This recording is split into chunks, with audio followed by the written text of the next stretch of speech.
না, সবাই মোটামুটি একটা আলোচনার মধ্যে এসছে যে এরকম একটা বিশেষায়িত কমিটি হওয়া দরকার। আমি তো প্রথমেই একদম ইনিশিয়াল বক্তব্যে বলেছি, তা আজকেও বলি যে আলোচনার পরে যে সমস্ত প্রেস ব্রিফিং হয়, বিশেষ করে রিয়াজ ভাই করেন, অন্যান্য পক্ষ করেন, মিডিয়াতে যেভাবে যায় যে বিএনপির জন্যই সমস্ত ঐক্য হচ্ছে না, এরকম একটা কি বলে একটা অসত্য ইমপ্রেশন দিছে। এই পর্যন্ত আমরা যে পরিমাণ সহায়তা করেছি, এগুলো আমি আজকে প্রেসে কিন্তু ডিটেইল বলবো যে আমাদের সহায়তার পরিমাণ কত ভারী। এখন আমি একটু প্রস্তাব করছি যে যেহেতু আমাদের বড় ভাই বদিউল আলম মজুমদার সাহেব এই একটা বিশেষজ্ঞ হিসেবে নির্বাচনী ব্যবস্থার উপরে বই লিখেছেন এবং এখানে প্রস্তাব করেছেন এবং নির্বাচনী ব্যবস্থা সংস্কার সংক্রান্ত কমিশনের প্রধান ছিলেন, জাতীয় ঐক্যমত্য কমিশনের মাননীয় সদস্য, আপনার এবং সবার সকল রাজনৈতিক নেতৃবৃন্দের পক্ষে আপনাদের প্রতি শ্রদ্ধা রেখে আমি একটা প্রস্তাব করছি।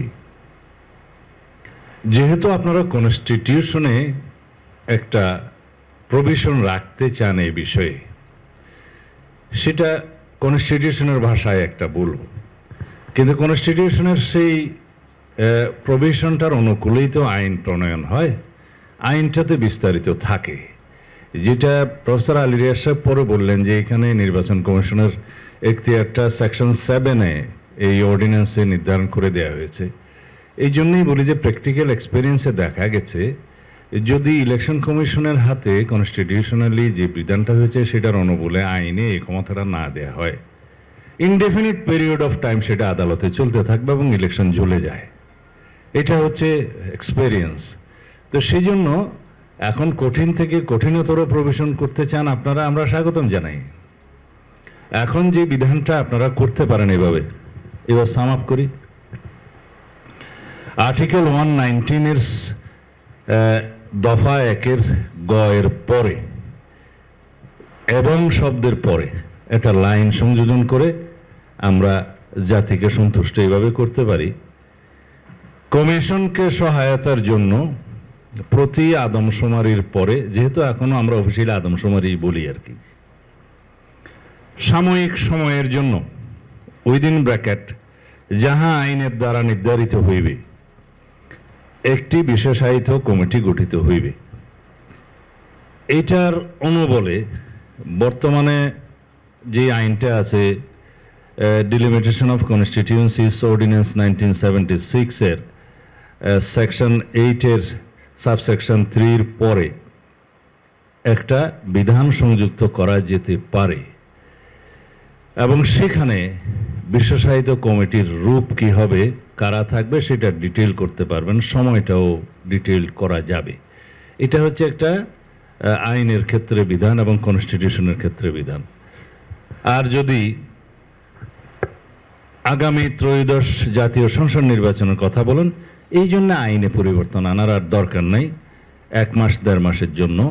সেটা এখানে সর্বসম্মত সিদ্ধান্তের প্রেক্ষিতে আমরা নির্বাচন কমিশনকে অনুরোধ করতে পারি আপনাদের মাধ্যমে, অন্তর্বর্তী সরকারের মাধ্যমে, যে আপনারা ইতিমধ্যে যে ডিলিমিটেশন শুনানির প্রক্রিয়া শুরু করেছেন তার মধ্যে যদি বিশেষজ্ঞদের অন্তর্ভুক্ত করে থাকেন ভালো, এবং অন্তর্ভুক্ত করে থাকলে এই বিশেষজ্ঞ কমিটি, যেমন জিআইএস ম্যাপ সংক্রান্ত ডিজিটাল একজন এক্সপার্ট, একজন প্রশাসনিক অভিজ্ঞতা সম্পন্ন এক্সপার্ট, আর একজন হচ্ছে আপনার এই আদমশুমারি সংক্রান্ত মানে ডেমোগ্রাফিক যে বিষয়টা আছে সেটা সম্পর্কে যারা জানে সেই হিসাবে একজন এক্সপার্ট নিয়ে পেন্ডিং পিটিশনসগুলো আপনারা শুনানি করে দ্রুততম সময়ের মধ্যে ডিসপোজ অফ করে নির্বাচনে যাতে কোনো বিলম্বিত না হয় সেজন্য সেই ব্যবস্থা নেওয়া যায়। সেই জন্য বর্তমান আইনে এই অর্ডিন্যান্স আর পরিবর্তন আনার দরকার নেই, যেহেতু এগ্রিড হয়ে সবাই সেই পরামর্শটা দিবে।